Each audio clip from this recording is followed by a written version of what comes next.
Respected, if you have ever stayed awake at night wondering why someone walked away from you, why someone who once promised forever suddenly became distant, then listen carefully to what I'm about to tell you. Because the truth is, men don't always come back for beauty, they don't always come back for comfort, and they surely don't always come back because they miss what was easy. No.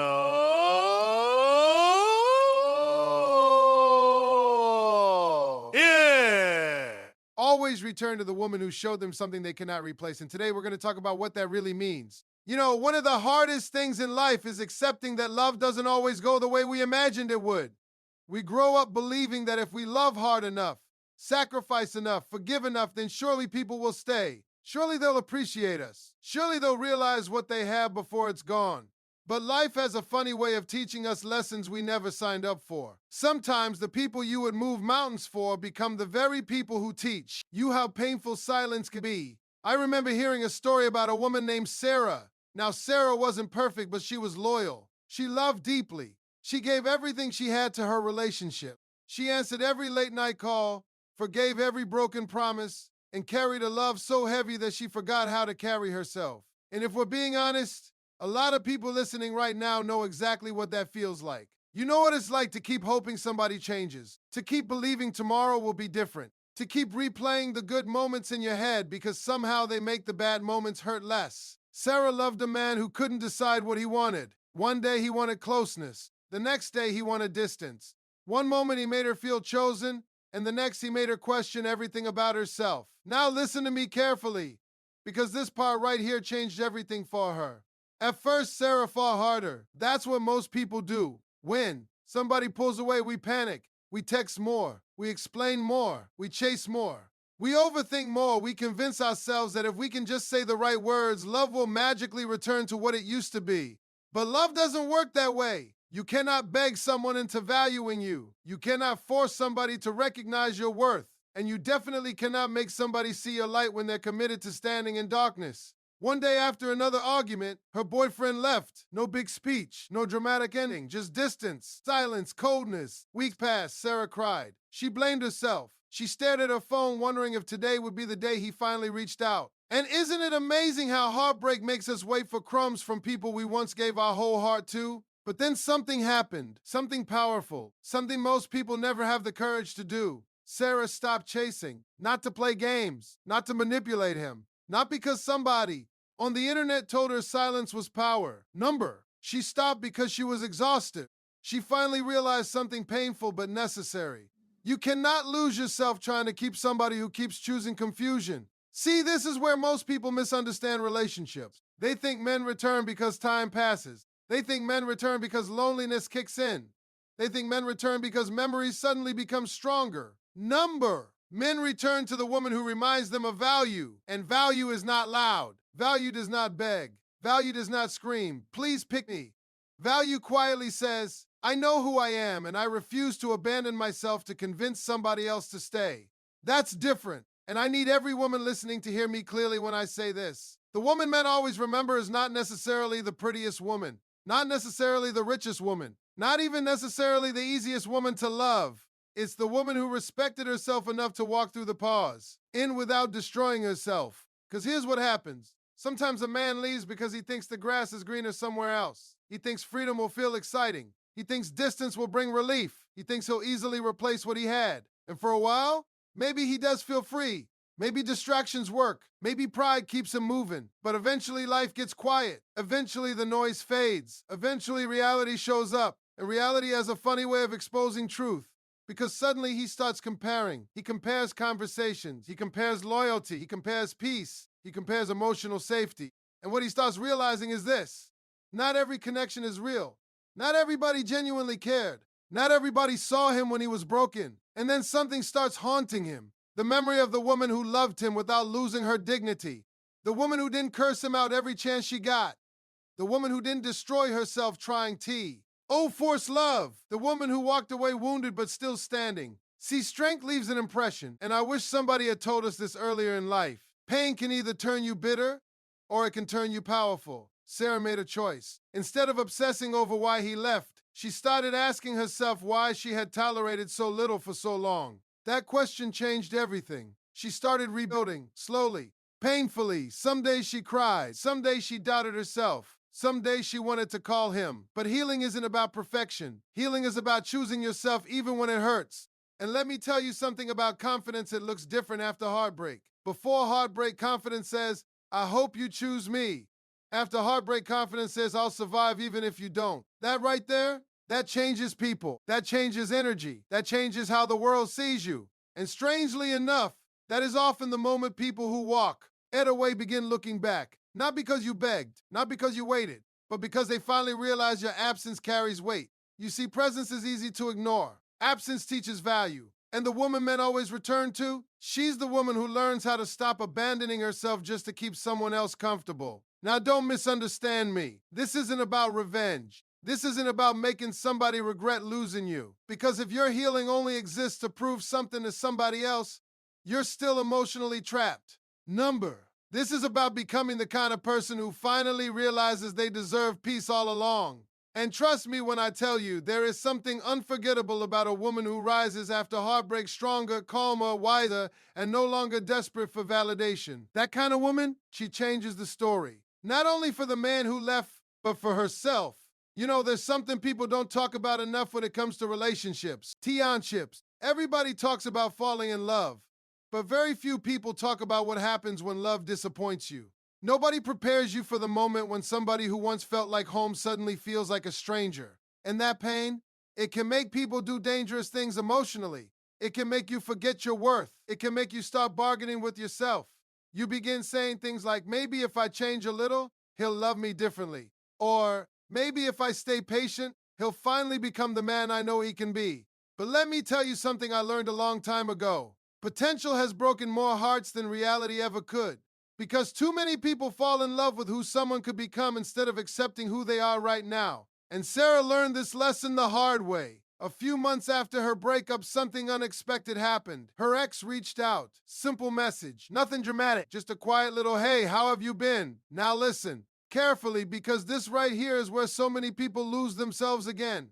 Sarah stared at that message for an hour. Her heart started racing. Memories came flooding back. The laughter, the chemistry, the dreams they built together. And suddenly, all the pain she worked so hard to heal from came rushing back like a storm she thought had already passed. Because heartbreak is tricky like that. You think you've moved on, then one small moment reminds you that healing is not always a straight line. Now, some of y'all listening already know what I'm talking about. That one text message, that one unexpected phone call, that one I miss you. And suddenly your mind starts playing tricks on you. You stop remembering the sleepless nights. You stop remembering the tears. You stop remembering the loneliness they created. And all you remember is who they used to be. But here's the problem. Sometimes we miss memories more than we miss people. That's dangerous. Because memories are edited highlights. Real life includes the parts we conveniently forget. The broken promises, the inconsistency, the emotional confusion. The moments when you felt unseen. Sarah almost fell into that trap. At first, she wanted to respond immediately. She wanted answers. She wanted closure. She wanted proof that maybe, just maybe, everything she suffered through had finally taught him something. But she paused, and for the first time in her life, she asked herself a powerful question. Does this person deserve access to the healed version of me? Phew! That question right there changes lives. Because too often we hand people a front row seat to our growth after they abandon us during our pain. Too often we allow familiarity to overpower wisdom. Now, don't get me wrong. People can grow. Men can change. Life humbles people. Pain teaches lessons. Sometimes distance really does wake somebody up. But hear me clearly. A man returning does not automatically marry. He is transformed. Missing you is not the same thing as valuing you. Feeling lonely is not the same thing as becoming better. Regret sounds emotional. Growth looks different. Growth shows consistency. Growth takes responsibility. Growth apologizes without excuses. Growth changes behavior. And Sarah had finally become wise enough to understand the difference. When they met again for coffee, she noticed something strange. He looked familiar, but different. You ever experienced that? When somebody who once felt larger than life suddenly looks ordinary? Not because they changed, because you changed. See, growth has a way of removing illusions. The things you once tolerated suddenly feel exhausting. The confusion you once called passion suddenly feels heavy. The emotional chaos you once romanticized starts looking exactly like what it was. Immaturity. And as they sat there talking, something became painfully obvious. He missed her certainty. He missed her peace. He missed the way she loved him. But what shocked Sarah the most, he admitted something. He said, I thought I'd find someone like you again. And then he paused. But I did it. Now, let me say something that might hurt a little. People rarely appreciate rare things while they still have access to them. Human beings are strange like that. Sometimes people only recognize value after they experience loss. Not because they're evil, because comfort creates blindness. You don't fully understand warmth until you experience cold. You don't fully appreciate loyalty until you experience betrayal. And you don't fully value emotional peace until chaos becomes your everyday reality. That's why men often return. Not because time magically fixes everything, but because comparison teaches lessons ego never could. And the woman men always return to? It's the woman who taught them peace without losing herself. The woman who loved deeply but still had boundaries. The woman who she expected herself enough to leave when staying became painful. Now let me tell you something important. Self-respect is attractive, not fake confidence, not arrogance, not pretending not to care. Real self-respect. The kind that says, I love deeply, but I refuse to chase somebody who is unsure about me. That energy, you can't fake it. And something shifts when a woman stops trying to convince somebody to choose her. Because desperation pushes people away. But peace attracts attention. You know why? Because people are naturally curious about what they no longer control. And let me tell you something else nobody says enough. When you stop over-explaining yourself, stop chasing closure, stop forcing conversations, and start rebuilding your own life, something strange happens. People notice. Not always immediately. Sometimes months later. Sometimes years later. But they notice. Because your absence starts speaking louder than your presence ever did. Sarah stopped. Ed checking his social media. Stopped wondering who he was with. Stopped measuring her worth by whether he missed her. Instead, she started rebuilding her relationship with herself. She traveled. She started reading again. She spent time with people who genuinely cared. She laughed without guilt. She rediscovered pieces of herself she forgot existed. And one day, while looking in the mirror, she realized something powerful. She no longer wanted the old version of love back. That right there, that's healing. Healing is when your standards rise higher than your loneliness. Healing is when peace becomes more attractive than potential. Healing is when you stop romanticizing struggle and start choosing emotional safety. And let me tell you something that might surprise you. The greatest revenge after heartbreak is not success, it's peace. Because peace confuses people who expected your life to fall apart without them. Peace says, I survived. Peace says, I learned. Peace says, I finally remember who I am. And there is something unforgettable about somebody who rebuilds themselves after being broken. People remember that. Men remember that. Because strength leaves fingerprints on the heart. But here's the truth nobody wants to hear. Sometimes the man comes back and sometimes he doesn't. And if we're honest, that part scares people. Because deep down, many of us still secretly hope for validation. We want proof we mattered. Proof we were unforgettable. Proof the love meant something. But what if I told you the real victory was never about him returning? What if the real victory was becoming the version of yourself that no longer needed someone else to confirm your worth?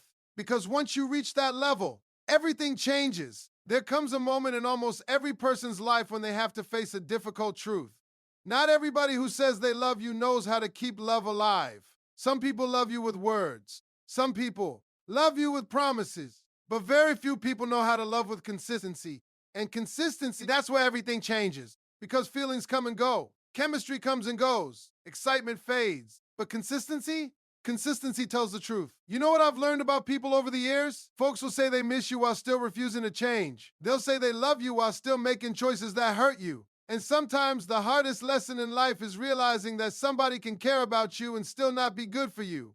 That truth hurts, because love makes us hopeful. Love makes us patient. Love makes us believe people can become better. And sometimes they do, but sometimes they don't.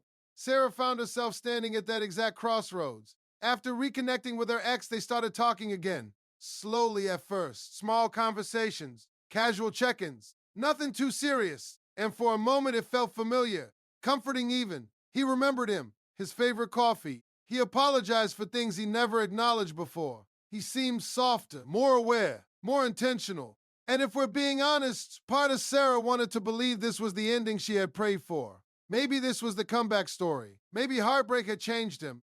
Maybe love really had found its way back.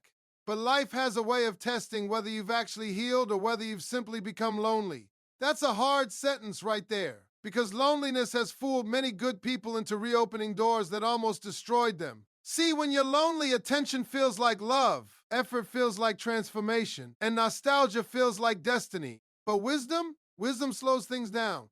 Wisdom says, watch actions before trusting words. And Sarah had finally grown enough to stop rushing toward hope without evidence. So instead of diving back into old habits, she paid attention. She watched. She listened. And little things started revealing themselves. Whenever life got stressful, he pulled away emotionally. Whenever difficult conversations came up, he avoided accountability. Whenever commitment became serious, uncertainty returned. Different version, same patterns. And that's when Sarah realized one of the most painful truths about relationships. Sometimes people come back because they miss access, not because they're ready for responsibility. That'll make somebody sit quietly for a minute, because access and commitment are not the same thing. Missing somebody doesn't mean you're prepared to love them properly. Wanting someone near doesn't mean you're emotionally mature enough to protect their heart. And for the first time, Sarah stopped asking, does he want me? Instead, she started asking, can he actually meet me where I am now? Now listen carefully, because this lesson right here might save somebody years of heartbreak. Love without emotional maturity becomes suffering. You can love some eon deeply and still be unhappy. You can care for someone endlessly and still feel emotionally abandoned. And one of the strongest things a person can do is admit that love alone is not enough. See, people talk about chemistry all the time. Oh, we had chemistry. We had passion. We couldn't stay away from each other. That sounds beautiful. But chemistry without consistency feels like emotional chaos. And chaos gets exhausting. You know what peace sounds like? Peace sounds like honesty. Peace sounds like stability. Peace sounds like somebody showing up when life gets difficult. Peace sounds like not having to wonder where you stand every single day. And here's the truth. The woman men always return to, she becomes unforgettable because she brought peace into their chaos. But here's the part people miss. That same woman eventually stops settling for confusion, because once a woman heals, she starts seeing differently. She notices red flags faster. She stops making excuses for inconsistency. She no longer calls emotional unavailability bad timing. And let me tell you something powerful. A healed woman becomes dangerous to dysfunction. Not dangerous in a bad way. Dangerous because she can no longer be manipulated by half-love. She can no longer be impressed by temporary effort. She no longer mistakes breadcrumbs for commitment. That kind of growth, it changes everything. One evening, Sarah sat across from her ex during dinner and he asked a question that caught her off guard. He looked at her and said quietly, "Why do you feel so different now?" She smiled, not bitter, not angry, just calm, and she said something simple. "I stopped abandoning myself." Silence. Because some lessons don't need long explanations. The truth hits harder when it's simple. She stopped shrinking herself to make somebody comfortable. Stop begging for consistency. Stop proving her worth to someone unwilling to recognize it. And suddenly, the same woman he once took for granted had become someone he feared losing forever. Now let me be real with you for a moment. Sometimes growth changes the relationship, and sometimes growth ends it, because healing has a funny way of making old situations feel too small. Sometimes the version of yourself that survived heartbreak no longer fits inside the relationship that caused it. That hurts, but it's honest. See, people think strength means getting the person back. Real strength is knowing you'll be okay whether they stay or leave. That kind of confidence changes everything, because desperation disappears, fear disappears, and suddenly you stop choosing people from loneliness and start choosing from alignment. That's different. Sarah realized something she never understood before. Love should feel safe, not perfect, not flawless. Safe enough to communicate honestly, safe enough to disagree respectfully, safe enough to trust, safe enough to breathe. And when she finally understood that, she stopped romanticizing emotional struggle. Because struggle is not proof of love. Pain is not proof of passion. Confusion is not romance. Sometimes confusion is simply incompatibility wearing a beautiful disguise. And once you understand that, you stop chasing people who keep making you question your worth. Now here's what's fascinating. Her ex could feel the difference. He noticed she wasn't emotionally chasing him anymore. She wasn't afraid of silence, wasn't begging for reassurance, wasn't trying to force closeness. And ironically, that made him want her even more. You know why? Because confidence creates gravity, not fake confidence, not pretending not to care. Real confidence. The kind born from surviving disappointment. The kind born from rebuilding yourself when life broke your heart. That confidence cannot be bought. It cannot be copied. And it leaves a mark on people, especially the ones who once underestimated. Aided you. But Sarah was finally learning something important. Just because someone returns doesn't mean you're obligated to reopen the same door. Sometimes closure looks like peace. Sometimes healing looks like walking away with love still in your heart, but wisdom leading your decisions. And trust me when I tell you this, that kind of woman, she becomes unforgettable forever.